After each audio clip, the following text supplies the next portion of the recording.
इंदौर के राजा रघुवंशी मेघालय हनीमून के लिए गए थे और वहां उनकी हत्या हो गई।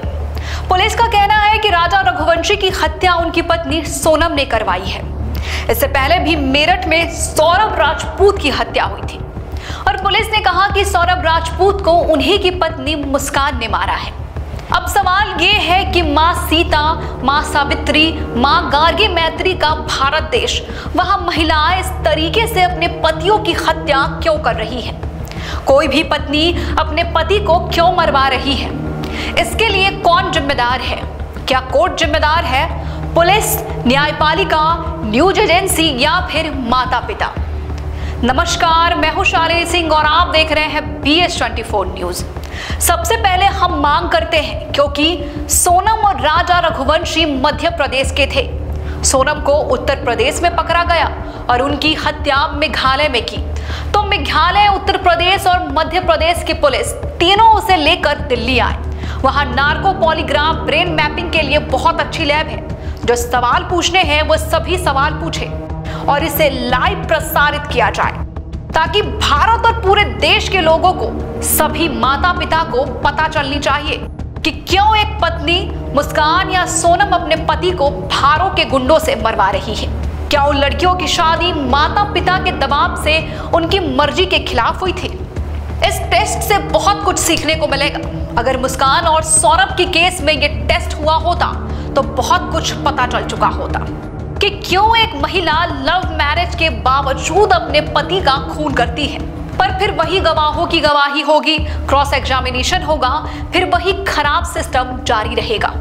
तारीख पर तारीख मिलेगी, तारीख पर तारीख, तारीख पर तारीख, तारीख पर तारीख, तारीख पर तारीख मिलती रही है और शायद मुस्कान सबूतों के अभाव में छूट भी जाए। भगवान जाने मुस्कान को कब सजा होगी।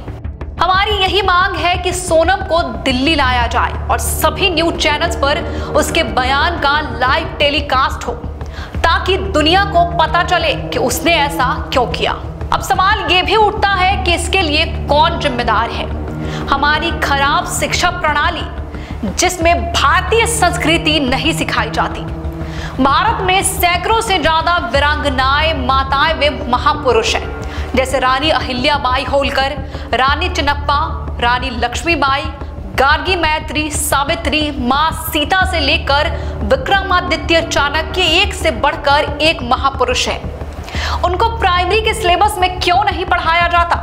बच्चों को भारतीय संस्कृति से क्यों अवगत नहीं कराया जाता? अगर शिक्षा प्रणाली इस हत्या के लिए जिम्मेदार है तो इसे बदलने की जिम्मेदारी किसकी है? संसद में इस पर गंभीर चर्चा क्यों नहीं हो रही है? One nation one education board क्यों नहीं बन रहा है? ब्रिटिश कल्चर को छोड़कर हमारी वैदिक गुरुकुल शिक्षा लागू क्यों नहीं हो रही है? क्यों सांसद, विधायक इस पर नहीं बोल रहे हैं? सुबह से लेकर शाम तक जो आरोप प्रत्यारोप करने वाले मंत्री, नेता इस पर क्यों चुप है? यह आम जनता को पूछना चाहिए। अगर इन हत्याओं के लिए घटिया फिल्में जिम्मेदार है, घटिया सीरीज जिम्मेदार है, नग्नता जिम्मेदार है या फिर घटिया लिटरेचर जिम्मेदार है, तो ऐसे जो निर्माता, निर्देशक हैं उनके खिलाफ आज तक क्या कार्रवाई हुई है? क्यों हम नग्नता दिखाने वाले फिल्मों, सीरीजों पर कंट्रोल के लिए कठोर कानून नहीं बना पा रहे हैं? अगर इन हत्याओं के लिए ड्रग्स जिम्मेदार है, हुक्का बार, बियर बार, डांस बार का कल्चर जिम्मेदार है, तो ये ड्रग्स कहां से आ रहे हैं? ये तो narco polygraph brain mapping test के बाद ही पता चलेगा। लेकिन हम नशा नियंत्रण के लिए कठोर कानून क्यों नहीं बना रहे हैं? संविधान का शपथ लेने वाले एक बार आर्टिकल 47 तो पढ़ ले, जो कहता है कि नशाबंदी, शराबबंदी होनी चाहिए। हुक्का बार, बियर बार, डांस बार से नेताओं, अधिकारियों और जो इस कारोबार को चला रहे हैं सबकी जेबें भर रही है।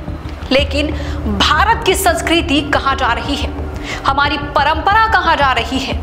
अगर इन हत्याओं के लिए हमारा जुडिशियल सिस्टम जिम्मेदार है तो इस पर भी चर्चा होनी चाहिए। आखिर सुप्रीम कोर्ट के जजों ने लिव इन रिलेशनशिप मान्यता क्यों दिया? भारत का संविधान भारत की संस्कृति की रक्षा के लिए है, ना कि अमेरिकन कल्चर को प्रमोट करने के लिए।